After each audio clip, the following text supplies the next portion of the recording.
os 5 maiores serial killers do Brasil. E aí, pessoal? Hoje vamos mergulhar num universo obscuro e assustador, o mundo dos serial killers. Mas não é qualquer serial killer, não.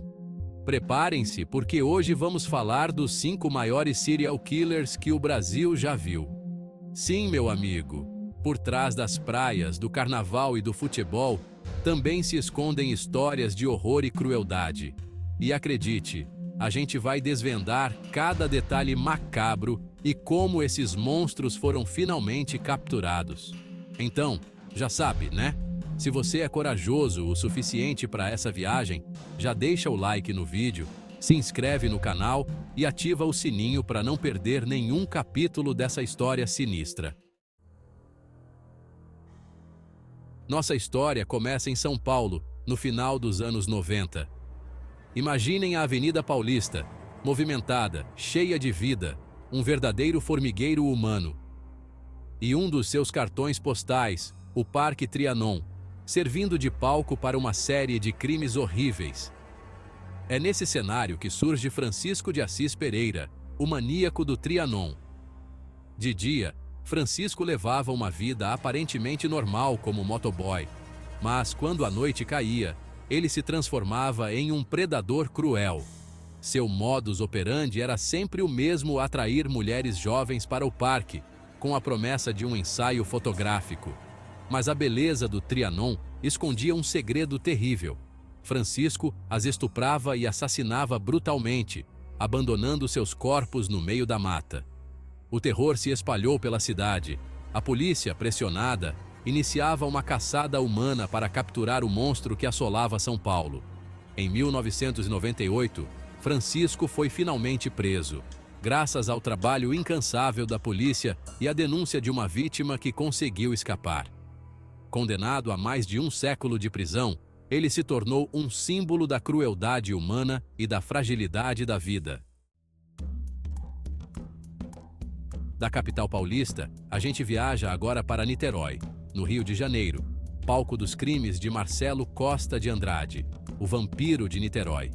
Entre 1991 e 1993, Marcelo chocou o país ao matar cruelmente crianças e adolescentes.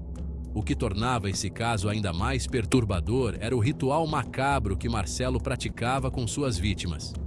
Ele confessou que bebia o sangue dos jovens após assassiná-los. Segundo ele, o sangue era uma forma de se conectar com suas vítimas, de absorver suas energias vitais. A frieza na voz, a falta de remorso e os detalhes mórbidos de seus crimes chocaram até mesmo os policiais mais experientes. A comunidade de Niterói vivia em pânico. Pais proibiam seus filhos de sair de casa. O medo se alastrava como uma epidemia. A polícia, incansável, investigava diversas pistas, buscando um padrão que levasse ao paradeiro de Marcelo. Em 1993, ele foi preso, cercado pela polícia, sem ter para onde fugir. No julgamento, a frieza do vampiro de Niterói ficou evidente. Sem demonstrar arrependimento, ele descreveu seus crimes com detalhes assustadores.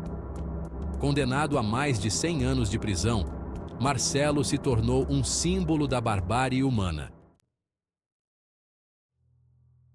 Se você achava que já tinha visto de tudo, prepare-se para conhecer a história de Pedro Rodrigues Filho, o Pedrinho Matador.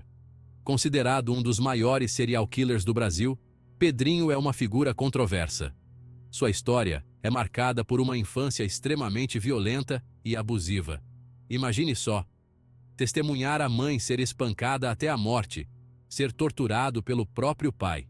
Foi em meio a essa espiral de violência que ele cometeu seu primeiro assassinato, aos 14 anos. A vítima, o próprio vice-prefeito da sua cidade, que havia demitido seu pai injustamente. A partir daí, a trajetória de Pedrinho foi marcada por sangue e vingança.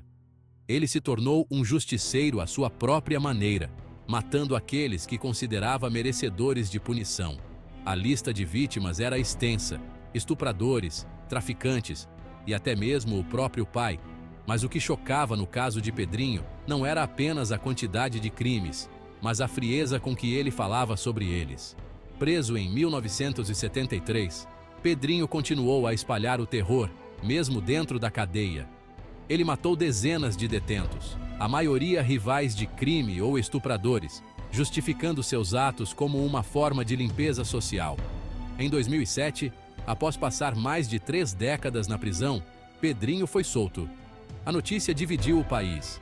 Pedrinho se envolveu em novos crimes e acabou sendo preso novamente. Sua história continua a intrigar e gerar debate até os dias de hoje. Nossa viagem pelo lado obscuro do Brasil nos leva agora para Altamira, no Pará. É lá que se desenrola a história de Francisco das Chagas Rodrigues de Brito, o monstro de Altamira. Entre 1989 e 2003, Francisco aterrorizou a região, cometendo uma série de assassinatos brutais. Suas vítimas? Meninos, com idades entre 8 e 15 anos. Francisco atraía os garotos com a promessa de dinheiro, doces ou empregos. Uma vez que ganhava a confiança das crianças, ele as levava para áreas isoladas, onde cometia seus crimes hediondos. Ele os mutilava, arrancando seus órgãos genitais e, em alguns casos, bebia o sangue dos garotos. A crueldade dos assassinatos e a aparente falta de remorso de Francisco chocaram até mesmo os policiais mais experientes. A população de Altamira vivia em pânico, com medo de que seus filhos fossem as próximas vítimas do monstro. A polícia, sob intensa pressão, trabalhava dia e noite para capturar o assassino. Cartazes com a foto de Francisco eram espalhados por toda a região. Anos se passaram, e o monstro de Altamira parecia ter se tornado uma lenda macabra. Foi apenas em 2003, após 14 anos de investigação, que Francisco foi finalmente preso. No julgamento, Francisco se mostrou frio e calculista. Condenado a mais de 200 anos de prisão, Francisco das Chagas Rodrigues de Brito se tornou um símbolo da maldade humana. Nossa última parada nessa viagem perturbadora nos leva para Goiânia, onde vamos conhecer a história de Tiago Gomes da Rocha, o maníaco de Goiás. Entre 2011 e 2014, Tiago espalhou o terror pela cidade, cometendo uma série de assassinatos. Tiago era vigilante noturno e, durante suas rondas, escolhia suas vítimas a esmo. Homens, mulheres, moradores de rua. Ninguém estava a salvo da fúria do maníaco de Goiás. Armado com uma pistola, Tiago abordava suas vítimas em locais escuros e pouco movimentados. Sem dar chance de defesa, ele as executava com um tiro na cabeça. A frieza dos crimes e a aparente aleatoriedade das vítimas deixavam a população em pânico. A polícia, pressionada pela opinião pública, iniciou uma caçada implacável ao assassino. Testemunhas eram ouvidas, imagens de câmeras de segurança eram analisadas, mas Tiago parecia ter se tornado um fantasma.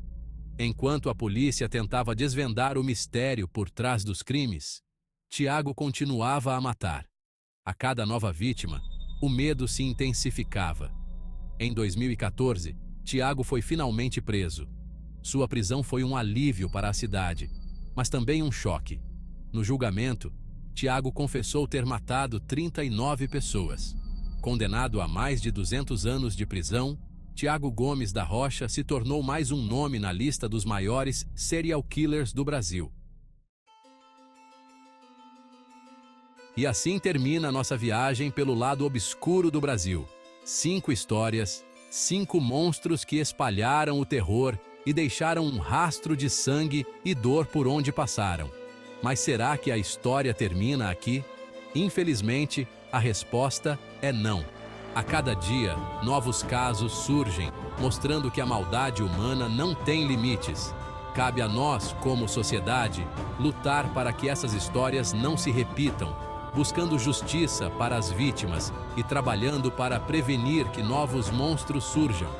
Se você curtiu esse mergulho no lado obscuro da mente humana, não se esqueça de deixar seu like, se inscrever no canal e ativar as notificações. E lembre-se, a realidade pode ser mais assustadora que a ficção. Até a próxima!